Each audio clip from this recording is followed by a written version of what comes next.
Monday morning. Welcome to the Olson Advantage. I'm Dave Olson with the Olson Properties team. We're going to handle some questions that we've received recently, and we're going to start with, so what is affecting demand currently and what affects demand overall? If you look at the slide that we provided, one of the biggest things that affects demand is population growth. Technically, every human being is an element of demand for housing, whether they're an owner or a renter. So population growth in an area can have an impact on demand. Relocation, inbound people most often function of jobs, job growth. Here in Arizona, retirement, second homes, and most recently it's actually become its own category is what's the political landscape? People that are moving particularly because of what the politics are in a given area that they're in, that they might be leaving in favor of another one, kind of the red versus blue scenario. Another very large one is household formation, whether they're growing or shrinking. We saw quite a bit of this during COVID as people moved back in with their families. We saw a change in supply. So for one household that splits in a growing situation, older kids move out, form their own house somewhere else, that has an impact on demand on housing. A divorce, a house goes from one and splits into two, there's now an increase in demand of housing because of the split.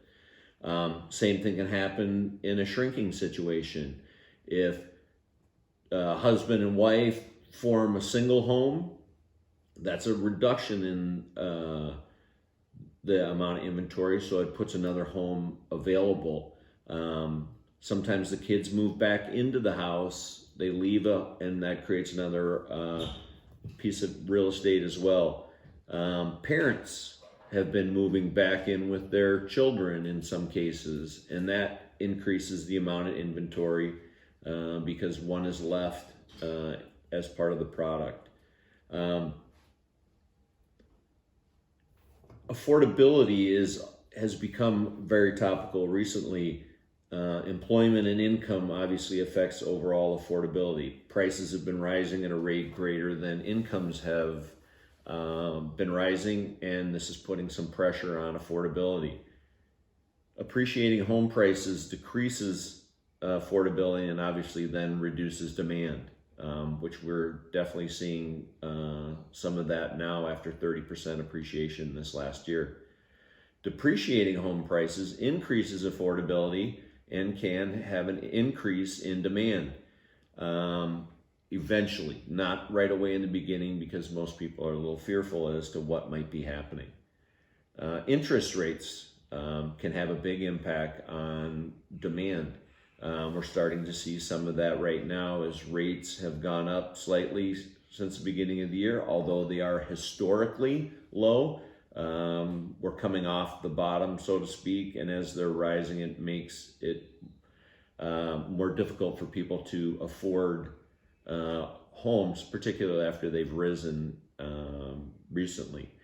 1 full percentage point increase in rate, say you go from 4 to 5, will reduce the buying power for that buyer by 10%. So if you qualified for a $400,000 loan, rates go from 4 to 5, you now can afford, your buying power is $360,000. Coupled with that is the loosening and the tightening of lending practices. When rates go down, lenders do a tremendous amount of refinancing, keeps them very busy, along with the increase in demand for buying homes. When rates go up, lenders often find different and creative ways to keep their business booming. ARMs were a function the last go round. Shortening and lengthening the terms.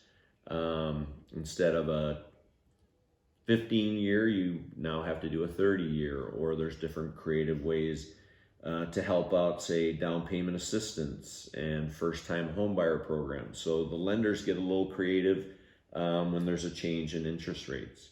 And then along with that is consumer sentiment, the emotions that take place based on whatever's taking place. With Ukraine and a war, it obviously has an effect, creates some uncertainty, rising fuel prices, COVID and a healthcare scare. All of these things have an impact on sentiment and the amount of demand.